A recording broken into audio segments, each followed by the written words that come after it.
Hello friends, welcome to active institute Sehore. कैसे हो सभी? आई होप आप सभी ठीक होंगे। तो दोस्तों, आज का सेशन नंबर 10 है। पिछले सेशन के लिए साथियों मैं माफ़ी चाहता हूँ, क्योंकि सेशन का नाम 8 दे दिया था, जबकि सेशन नंबर 9 था। वो बाय मिस्टेक हो गया था साथियों। तो वो 9 था और ये 10 है दोस्तों। और मैं आपको बता दूं, ये जो सेशन है वो CGL, CHSL, CPO, Delhi police सभी एग्जाम्स के लिए बहुत ही बेनिफिशियल है। क्यों? क्योंकि यहाँ पर हम ज़्यादा प्रश्न डिस्कस नहीं करते दोस्तों। 10 प्रश्न डिस्कस करेंगे, लेकिन 10 वो प्रश्न रहेंगे जो टॉप क्लास के साथियों होने वाले हैं, जिनसे एग्जाम में आपके नंबर डेफिनेटली बढ़ेंगे ही बढ़ेंगे। क्यों? क्योंकि दोस्तों देखिए, आसान प्रश्न तो आपको पता है सभी करते हैं, लेकिन थोड़े से जो लेवल अप जो विद्यार्थी अक्सर उसको एग्जाम में छोड़कर आते हैं, वो सारे प्रश्न अगर हम यहाँ करेंगे तो हम वहाँ कहीं ना कहीं आपका जो मेरिट में नाम आपका बनने ही वाला रहेगा इन प्रश्नों से। राइट साथियों? तो चलिए बिना टाइम गवाए हुए आज के सेशन नंबर 10 की तरफ हम बढ़ते हैं। आज का पहला प्रश्न धमाकेदार सेशन के पहला प्रश्न आपके सामने कुछ इस प्रकार से है। इसको हम देख लेते हैं क्या इसमें कहा गया है। देखिए प्रश्न क्या है।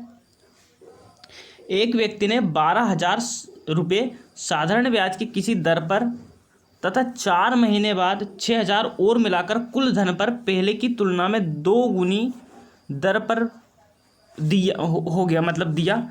एक साल के अंत में कुल साधारण ब्याज 2,800 रुपये है, तो प्रारंभिक ब्याज दर ज्ञात कीजिए। अब साथियों आपको समझ में आ गया होगा। देखिए बात क्या, 4 महीने के बाद 6,000 और मिला दिया। तो देखिए आप मान लो कि 1 से जो परसेंट थी वो पहले स्टार्टिंग दर 1 से थी, है ना। तो अब देखिए 1200 जो रुपये हैं, 12,000 जो रुपये है साथियों, इसमें 1% की दर से अब देखिए 4 महीने के बाद 6,000 मिल रहा है, तो इसका मतलब ये 4 महीने तक रहा है। तो 4 महीने 12 महीने का कितना है? 1/3। तो 1/3 का आप यहाँ क्या कर दो, भाग कर दो। ठीक है साहब। अब इसके बाद बोल रहा है कि 4 महीने के बाद 6,000 और मिला देते हैं। तो देखिए 12,000 में 6,000 और मिला दूँ मैं, तो कितना हो गया साथियों? 18,000। गुणा में क्या, अब रेट देखिए दुगनी कर दी। तो पहले 1 से थी, तो अब क्या हो गई साथियों? 2x हो गई। अब देखिए यहाँ परसेंट था, तो साथियों यहाँ भी 100 लगेगा और यहाँ भी 100 लगेगा। अब बचा कितना साथियों? 4 महीने तो ये थे, अब 8 महीने तो बचा। तो 8/12, तो कुल मिलाकर 2/3 हो जाएगा, है ना। तो समय 2/3 यहाँ पर हो जाएगा। ठीक है। अब इन सबको साथियों बराबर किसके करना है हमें? 2,800 के, क्योंकि आपको पता है एक साल में जो टोटल ब्याज है वो 2,800 बन रहा है। तो ये कुल मिलाकर हमने कुछ भी नहीं किया साथियों। देखिए साधारण ब्याज जो होता है वो P/R/T/100 होता है ना। तो ये ही मैंने यहाँ पर लिखा है। चलिए अब क्या कर देते हैं साथियों, हम यहाँ पर कर देते हैं। देखिए 2 जीरो से 2 जीरो गई, यहाँ भी 2 जीरो से 2 जीरो गई। ठीक है। देखिए 3 से मैंने 120 को काटा, तो ये कटा 40 बार। 3 से मैंने 180 को काटा, तो ये कटा 60 बार। और देखिए अब यहाँ पर कितना बचा? देखिए 2 दूनी 4 और 6 चौके 24। तो देखिए मैं कुछ अलग लिख देता हूँ ना, तो 40x प्लस में देखिए यहाँ पर कितना हो जाएगा? 2 दूनी 4, 6 चौक 24, 240x बराबर में कितना साथियों? 2,800। ठीक है। अब देखिए यहाँ पर 1 जीरो से मैंने ये 1 जीरो काट दी। ठीक है। अब इसके बाद में क्या करता हूँ साथियों, देखिए 4 से इसको काटा, तो ये बचा x, प्लस 4 से 24 को काटा, बचा 6x, बराबर में 4 से 280 को काटा, तो 4 7 28, तो कितना हो गया? 70। ठीक है। अब मैं ऊपर का साथियों क्या कर देता हूँ? रफ कर देता हूँ, सिर्फ जो हमने परसेंट मानी थी उसको छोड़कर। तो आपका होगा बिल्कुल सर आप कर दीजिए, हमें कोई भी प्रॉब्लम नहीं होगी। तो चलिए मैंने ये सारा यहाँ पर रफ कर दिया। अब देखिए साथियों, देखिए यहाँ x और 6x कितना हो गया साथियों? 7x बराबर में कितना है साथियों? 70। तो x बराबर कितना आ जाएगा? देखिए 7×70, तो x बराबर कितना आ गया साथियों? 10, जो कि क्या है साथियों? परसेंट माना था हमने x को, है ना। तो 10% आ गई। अब पूछा क्या है कि प्रारंभिक ब्याज दर ज्ञात कीजिए। तो देखिए साथियों 1% माना, तो 10% क्या हो जाएगी हमारी जो है परसेंट प्रारंभिक जो दर है साथियों, वो यहाँ पर 10% हो जाएगी। तो आई होप आपको समझ में आ गया होगा कि यहाँ पर कितने धमाकेदार जो प्रश्न होते हैं साथियों उनको कराए जाते हैं, जो कि हर कॉन्सेप्ट उससे सीखने को मिले। चलिए अगले प्रश्न पर चलते हैं। अगला प्रश्न है साथियों, एक चोर सुबह, देखिए एम मतलब सुबह के 3 बजे एक कार चुराता है और 57 किलोमीटर/आवर की चाल से चलता है, तथा मालिक 4 बजे मतलब 1 घंटे बाद 76 किलोमीटर/आवर से उसका पीछा करता है। तो चोर कितने बजे पकड़ा जाएगा? चोर का पकड़े जाने का समय आपको बताना है। तो ठीक है साथियों, देखिए 3 बजे, देखिए चोर, मैं यहाँ चोर को लिख देता हूँ, चोर ही लिख दूँ है ना हिंदी में साथियों। ये मैंने लिख दिया चोर, और ये मैंने लिख दिया मालिक। देखिए ये सुबह के 3 बजे है ना, तो 3 AM लिख देता हूँ मैं, और ये सुबह के 4 बजे। ठीक है, यह आपको कोई दिक्कत नहीं होगी। अब चोर की स्पीड कितनी है साथियों? 57, और मालिक की कितनी है साथियों? 76। इतनी सारी बातें आपको क्लियर हो गई होगी। ठीक है, अब देखिए साथियों, पहले तो इनके बीच का अंतर देखो। देखिए 16 में से 7 गए 9, अब बचा 6, 6 में से 5 गए 1, तो कुल मिलाकर इनकी स्पीड का अंतर क्या रहा? 19 किलोमीटर पर आवर। ठीक है साहब, अब आप एक चीज़ और यहाँ पर देख सकते हैं, तो आप कहोगे क्या सर? देखिए 3 बजे चुराई है और 57 की स्पीड से गए, और 4 बजे से मालिक ने पीछे किया, तो कुल मिलाकर 1 घंटे चोर चला है ज़्यादा, तो 1 घंटे में वो उसकी स्पीड कितनी है? 57, तो 57 ही चलेगा। तो आप कहोगे बिल्कुल सर, 1 घंटे में 57 किलोमीटर ही वो कवर कर पाएगा।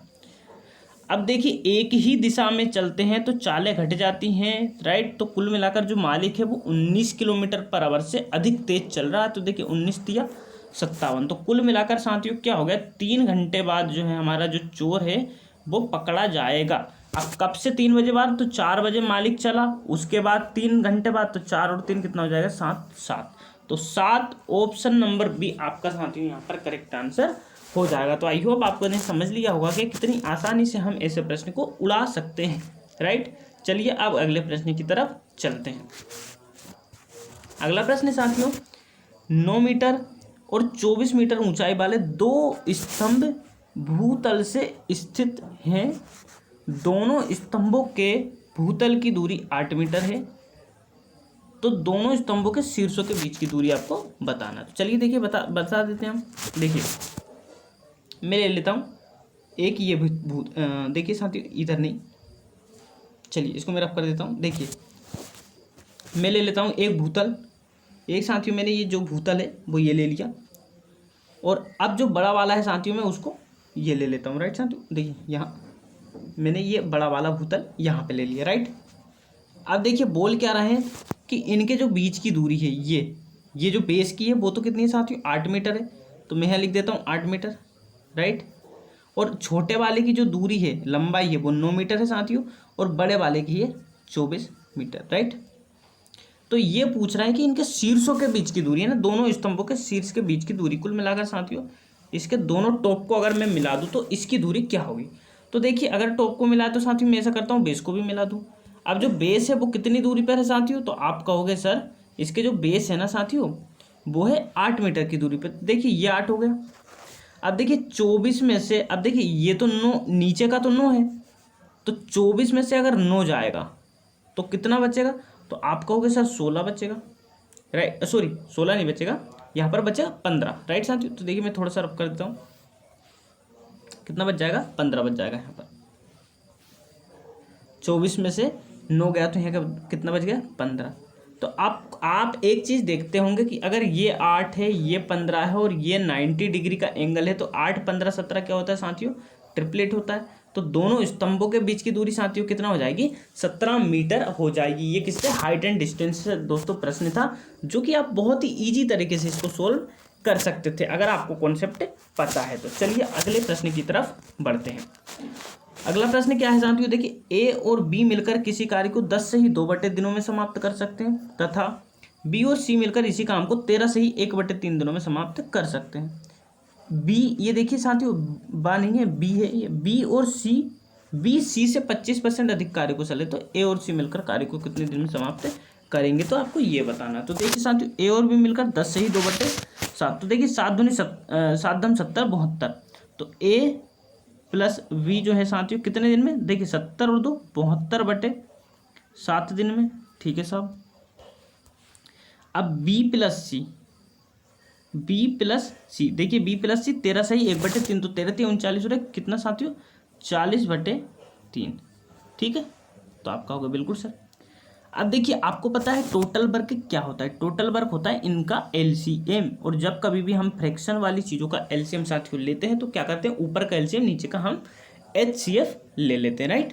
तो ठीक है, देखिए 72 और 40 का एलसीएम क्या आएगा। तो देखिए मैं अगर 72 को लिखूँ साथियों तो 8 गुणा 9, और मैं 40 को लिखूँ तो देखिए 8 पंज 40, राइट। तो देखिए 9 पंज 45, और 45 का गुणा मैं 8 से कर दूंगा तो आपका काम बन जाएगा, राइट। क्योंकि देखिए 8 कॉमन है, तो 45 8 होता है दोस्तों 360। तो टोटल वर्क साथियों आ गया 360, और जब टोटल वर्क अगर 360 आ गया तो देखिए 72/7 का भाग दूंगा तो 72 पंज 360, और 7 ऊपर तो 7 पंज 35। ए प्लस बी की जो एफिशिएंसी 35 है। अब देखिए 4 का भाग 360 में दूंगा तो 9, और 9 का गुणा अगर मैं इस बट्टे वाले 3 में करूंगा तो 9 तिया 27, ठीक है। तो आप कहोगे बिल्कुल सर। अब देखिए यहाँ पर इतना ही काम खत्म नहीं है, अब हम चलेंगे आगे। देखिए क्या बोल रहा है, बी सी से 25% अधिक कार्यकुशल है। तो चलिए बी ये हो गया और ये सी हो गया। अब आपको पता है 25% होता है 1/4। तो अगर सी 4 है तो बी कितना हो जाएगा साथियों, 5 है। इनके ये अनुपात है। और देखिए बी और सी की यहाँ पर एफिशिएंसी कितनी है, 27 है। तो देखिए अनुपात 9 बराबर कर दो 27, 9 बराबर कर दिया मैंने 27। तो साथियों देखिए 9 तिया 27, तो 1 अनुपात बराबर 3, राइट। तो कुल मिलाकर जो बी हमारा है, बी की एफिशिएंसी 5 तिया आ जाएगा 15, और सी की आ जाएगी 12, राइट। अब ये बोल रहा है ए और सी मिलकर, तो देखिए ए की सी की तो 12 आ गई, अब हमें ए चाहिए। तो अगर ए देखिए यहाँ पर अब ए प्लस बी की 15 है, 35 है, तो ए अगर बी 15 है तो ए कितना आ जाएगा साथियों, ए हमारा आ जाएगा 20, राइट। ए हमारा जो हो जाएगा वो 20 हो जाएगा। तो ए और सी को जोड़ दो, 20 और 12 कितने हो गया, 32। तो 360 को 32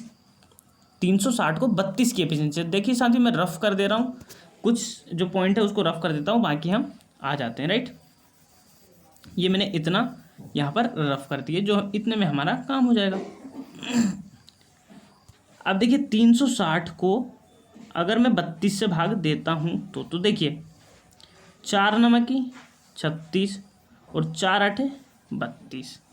अब देखिए 8 से ही मैं भाग देता हूँ तो देखिए साथियों 8 एकम 8 बचा कितना 1, 8 एकम 8 बचा कितना 2/8। तो कुल मिलाकर 1/4। तो 11 सही 1/4 साथियों, ऑप्शन नंबर बी आपका साथियों करेक्ट आंसर यहाँ पर हो जाएगा। तो अगर साथियों आपने ध्यान से देखा होगा तो आपको कहीं भी 1% की कोई दिक्कत नहीं आई होगी। तो चलिए साथियों अगले प्रश्न पर चलते हैं। अगला प्रश्न कुछ इस प्रकार से देख लीजिए साथियों, एवरेज से क्वेश्चन है तो एवरेज का देख लेते हैं। देखिए एक बल्लेबाज 15वीं पारी में 97 रन बनाता है, जिससे उसके औसत में 5 से बढ़त हो जाती है। 15वीं पारी के बाद उसका औसत क्या है, ये आपको बताना। देखिए साथियों, देखिए 15वीं पारी में 97 बनाता है और 5 से बढ़ जाता है। तो मान लो पहले जो औसत था वो x था, राइट। तो 15वीं पारी ये, तो कुल मिलाकर 14 पारी पहले कर चुका। तो 14 का गुणा अगर मैं x में कर दूँ तो टोटल आ जाएगा, प्लस 15वीं पारी में 97 है तो 97 को जोड़ दो, और भाग दे दो साथियों किसका, 15 का, क्योंकि टोटल का देते हैं। और x 5 से बढ़त हो गई, मतलब x प्लस कर दो 5, ठीक है। तो आपका होगा बिल्कुल सर। अब देखिए 15 का गुणा इधर कर दो तो देखिए ये तो हो गया 14x, ये हो गया 97, ये हो गया देखिए 15x, और 15 पंजे 75। तो आपका होगा सर बिल्कुल। चलिए अब देखिए साथियों ये 14x, ये 15x, तो मैं ऐसा करता हूँ 14x को इधर ले आऊँ और 15 को इधर ले आऊँ, है ना। तो 15 में से 14x गया तो बचा x। अब देखिए 97 में से 75, तो देखिए 7 में से 5 गया 2, 9 में से 7 गया 2। तो कुल मिलाकर साथियों जो x था, x की वैल्यू आ गई 22, और x हमने क्या माना था, हमारा औसत माना था। तो ये कब बोल रहा है 15वीं पारी के बाद औसत क्या होगा। तो आप सभी देख सकते हैं यहाँ पर साथियों, क्या देख सकते हैं कि औसत में 5 की बढ़त हो गई। तो अगर पहले 22 है तो अगर मैं इसमें 5 जोड़ दूँ तो कितना हो जाएगा साथियों औसत, तो आप कहोगे सर 27 हो जाएगा, जो कि ऑप्शन नंबर सी में दिया हुआ है। तो आई होप कि आपको समझ में आ गया होगा। चलिए अगले प्रश्न पर चलते हैं। चलिए अगले प्रश्न पर आ जाते हैं साथियों। देखिए प्रश्न क्या है, देखिए साथियों a माइनस बी बराबर है 3, और a³ माइनस b³ बराबर है 999। साथियों देखिए इसको बहुत तरीके से आप कर सकते हैं, फॉर्मूले लगाकर भी कर सकते हैं और ऐसे भी कर सकते हो। लेकिन मैं आपको ऐसा प्रश्न अगर आता है तो मैं वैल्यू पुट मेथड आपको से कहूँगा कि अगर वैल्यू अगर आप यहाँ पर सेटिस्फाई करवा पा रहे हो तो वो सबसे बेस्ट मेथड रहेगी टाइम बचाने के लिए, राइट साथियों। क्योंकि आपको पता है एग्जाम में आपको वो अप्रोच लगानी होती है जहाँ आपका समय बचे, राइट। तो चलिए देखिए साथियों, ए और बी की वैल्यू क्या रख दूँ कि अंतर 3 आ जाए, और ए और बी की क्यूब क्या रख दूँ कि जिसका अंतर इतना आ जाए। तो देखिए साथियों, अगर मैं मोटा मोटा हिसाब दूँ तो देखिए आपको कुल मिलाकर अंतर 3 वाला चाहिए और 999 वैल्यू चाहिए। तो कुल मिलाकर आपसे 10 से ऊपर की तो वैल्यू लेनी पड़ेगी आपको। क्यों? क्योंकि देखिए साथियों, 10 का क्यूब होता है 1000 और 11 का क्यूब होता है साथियों 1331 और 8 का होता है 5। तो कुल मिलाकर हम पहुंच ही नहीं पा रहे। तो कुल मिलाकर अगर मैं बोलूं तो 12 अगर मैं यहाँ पर ले लूँ 12 का क्यूब और बी ले लेता हूँ 9 का क्यूब, राइट। तो देखिए 12 का क्यूब होता है साथियों 1728 और 9 का क्यूब होता है साथियों 729। अब इसको मैं घटाता हूँ साथियों तो देखते हैं क्या आता है। देखिए 18 में से 9 गए 9, अब यहाँ 1 बचा, 11 में से 2 गए 9, अब यहाँ बचा साथियों 6, 16 में से 7 गए 9। तो हमारी वैल्यू सेटिस्फाइड हो गई। कैसे हो गई साथियों कि ए बराबर है हमारा 12 और बी बराबर है 9। क्यों? क्योंकि हमारी देखिए 12 में से अगर 9 घटाऊंगा तो 3 बचेगा। अब आपको बताना क्या है साथियों, अब आपको कुछ भी नहीं करना। अब हो गया सवाल 3a + b। तो देखिए 12 और 9 कितना हो जाएगा साथियों 21 और 21 गुणा 3 21 तिया 63। तो डी ऑप्शन आपका साथियों क्या हो जाएगा यहाँ पर करेक्ट आंसर हो जाएगा। तो आई होप आपको समझ में आ गया होगा कि ऐसे प्रश्न को हम कितने ईजी तरीके से हम सोल्व कर सकते हैं। चलिए अगले प्रश्न की तरफ चलते हैं। अगला प्रश्न क्या है साथियों, देखिए CGL 2022 का प्रश्न है, तो देख लेते हैं। देखिए एक साथ है साथियों, 7 जो होती है ना, 7 नंबर्स की संख्या है। एक 7 अंकों की संख्या 52 ACB 7C 33 से विभाज्य है, जहां A B और C अभाज्य संख्या है, तो इसका अधिकतम मान ज्ञात कीजिए। देखिए A B और C अभाज्य मतलब प्राइम नंबर है, राइट। तो देखिए मैं लिख लेता हूं पहले 5 2। देखिए साथियों मैं ऐसा करता हूँ 5 2 और जो ABCD है उनको दूसरे कलर से लिखता हूँ ना, A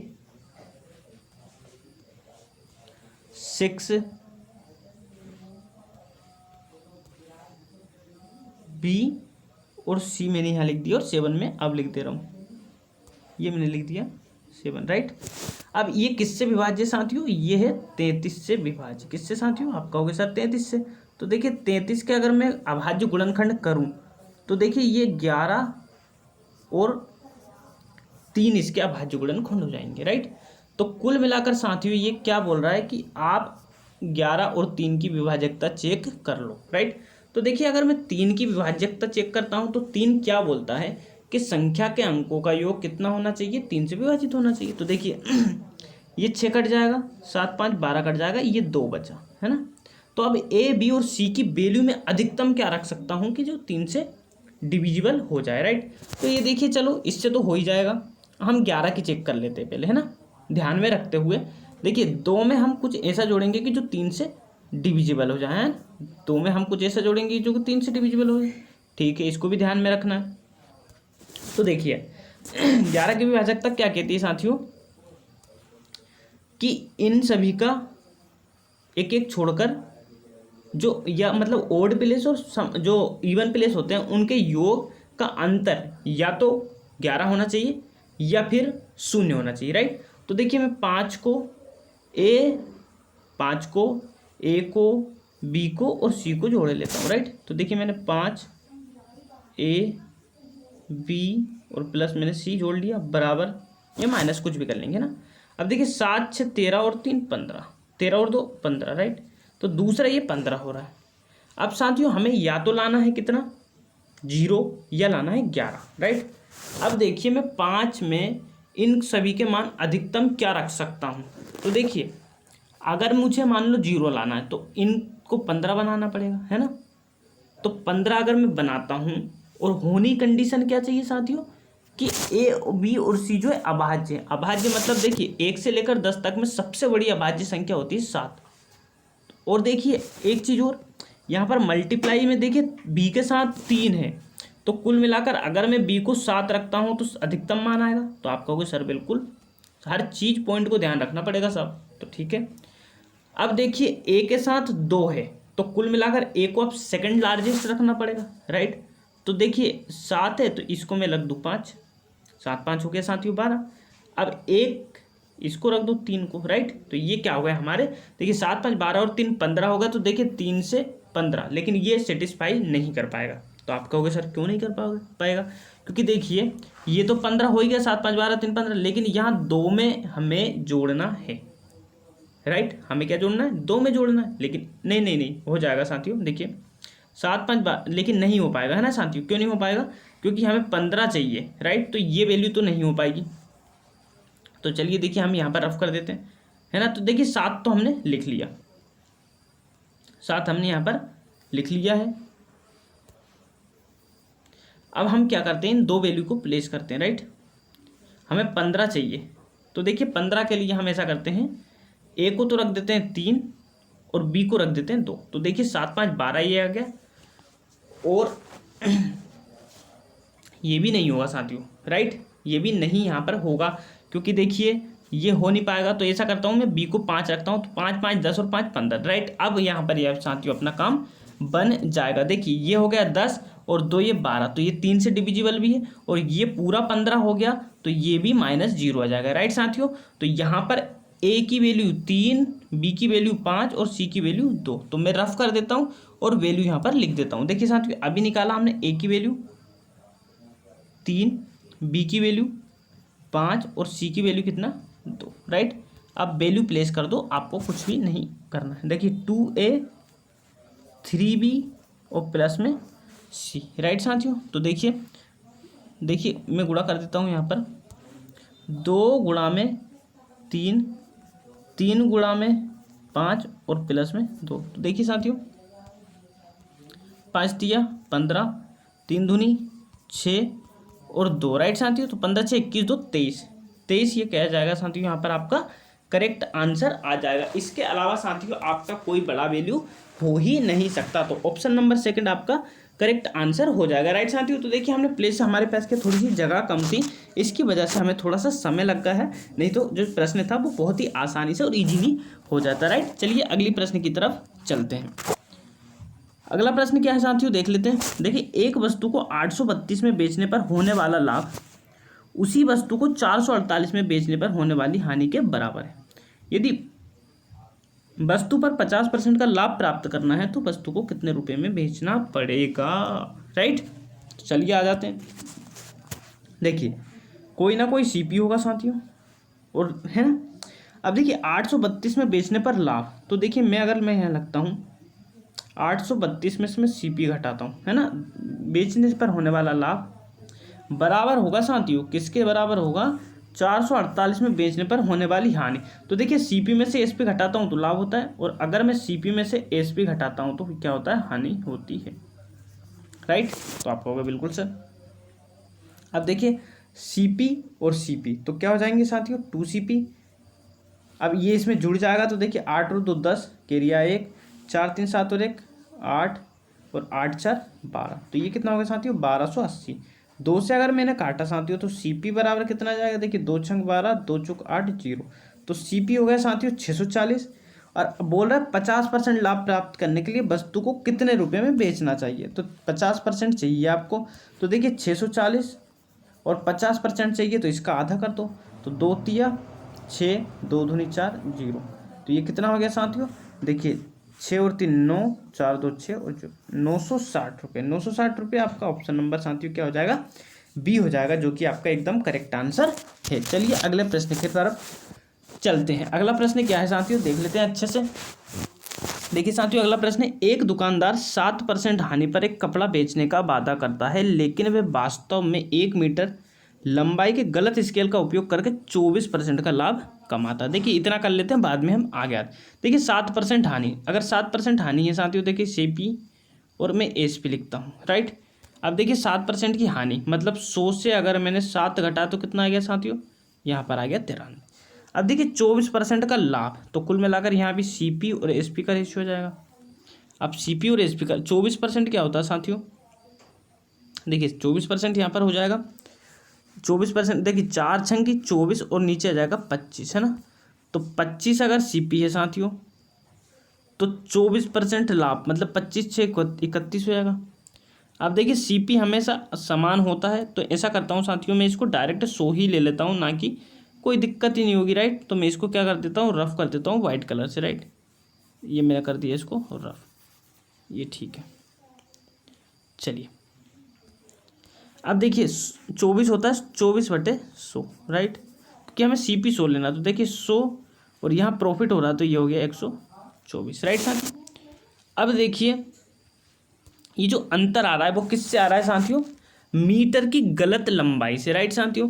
तो जो SP का अंतर आ रहा है वो गलत स्केल से तो आ रहा है, तो देखिए CP बराबर है, हमें SP से निकालना है। तो देखिए एक SP हानि वाला और प्लस वाले का अंतर, देखिए 31 दिया होता है 93 और 31 चौक होता है 124, तो 3:4 आ रहा है। ये कब आ रहा है साथियों, जब अब देखिए यहाँ पर इन्हीं का मैटर हो जाएगा 100 मीटर बराबर, राइट साथियों। क्योंकि देखिए बाद में हम क्या कर रहे हैं, बाद 100 कंसिडर करेंगे, क्यों, क्योंकि अल्टीमेटली हम बेच तो उसको 100 बता कर ही रहे, राइट। तो 4 का अगर मैंने गुणा किया तो 1 रेशियो बराबर आ गया साथियों कितना, 25। तो 3 बराबर कितना हो जाएगा, 25 या 75, जो कि वो क्या कर रहा था साथियों, पहले यूज़ कर रहा था, देखिए 1 मीटर की गलत स्केल का उपयोग कर रहा था। कुल मिलाकर वो साथियों कितने मीटर का स्केल का कर रहा था, 75 मीटर के। तो ऑप्शन नंबर बी आपका क्या हो जाएगा साथियों, करेक्ट आंसर हो जाएगा। चलिए अगले प्रश्न और अंतिम प्रश्न की तरफ चलते हैं, जो कि बहुत ही शानदार प्रश्न साथियों होने वाला है। देखिए प्रश्न क्या है, 3 संख्याओं का LCM 4000, LCM क्या है साथियों 4752 है, और HCF देखिए साथियों वहाँ HCF लिखा है और HCF में बराबर लिखा है GCD। तो आपको HCF या कभी GCD दे दे तो आपको कन्फ्यूज नहीं होना है। इसका मतलब होता है देखिए HCP हाईएस्ट कॉमन फैक्टर होता है और GCD ग्रेटेस्ट कॉमन डिवाइजर यहाँ पर होता है, राइट। तो कभी कन्फ्यूज आपको करना नहीं है ना। तो LCM ये दे रखा है 4752 और HCF दे रखा है 6। यदि दो संख्याएँ 48 और 46 है, देखिए साथियों एक संख्या 48 है और एक 66 है 66, तो तीसरी संख्या ज्ञात कीजिए। तो अब आप तो हो जाओगे सर परेशान, क्यों, क्योंकि आप सोचोगे सर करें कैसे इसको, इतने 3 हमने 2-2 वाले देखे, 3 बारे कैसे करें, बहुत टाइम लगेगा, हो जाएगा लेकिन टाइम लगेगा। तो देखिए आपको एक चीज़ बता दूँ, बहुत ही ईजी है। ये जो HCF है ना साथियों, ये हर संख्या में होता है, कुल मिलाकर हर संख्या में HCF का भाग जाता है। देखिए 6 8 48 इसमें भी जा रहा है, 6 से काटूंगा तो 11 बजे ये चल जाएगा, राइट। तो आप कहोगे बिल्कुल सर, तो क्यों ना आप ऑप्शन में 6 का मल्टीपल देख लो। तो आप कहोगे बिल्कुल सर आपने तो बहुत अच्छी बात की। देखिए 52 जाएगा क्या, आता ही नहीं है 6 के पढ़े में। 56 आएगा क्या, नहीं आता। 58 आता क्या, नहीं आता। ओनली एक ही ऑप्शन है जो कि 54। तो कुल मिलाकर साथियों जो तीसरी नंबर है वो क्या हो जाएगी, हमारी 54 हो जाएगी, जो कि आपका एकदम करेक्ट आंसर हो जाएगा। तो आई होप आपको सेशन आपको बहुत अच्छा लगा होगा। अगर सेशन अच्छा लगा है ना दोस्तों, तो प्लीज़ लाइक करें और चैनल पर नए हैं तो सब्सक्राइब अवश्य करें, राइट साथियों, ताकि आपको ऐसे ही अपडेटेड और कॉन्सेप्चुअली क्लियरिटी बनी रहे, राइट साथियों। तो चलिए मिलते हैं नेक्स्ट सेशन में, सेशन नंबर 11 में। तब तक के लिए thank you, bye bye, take care.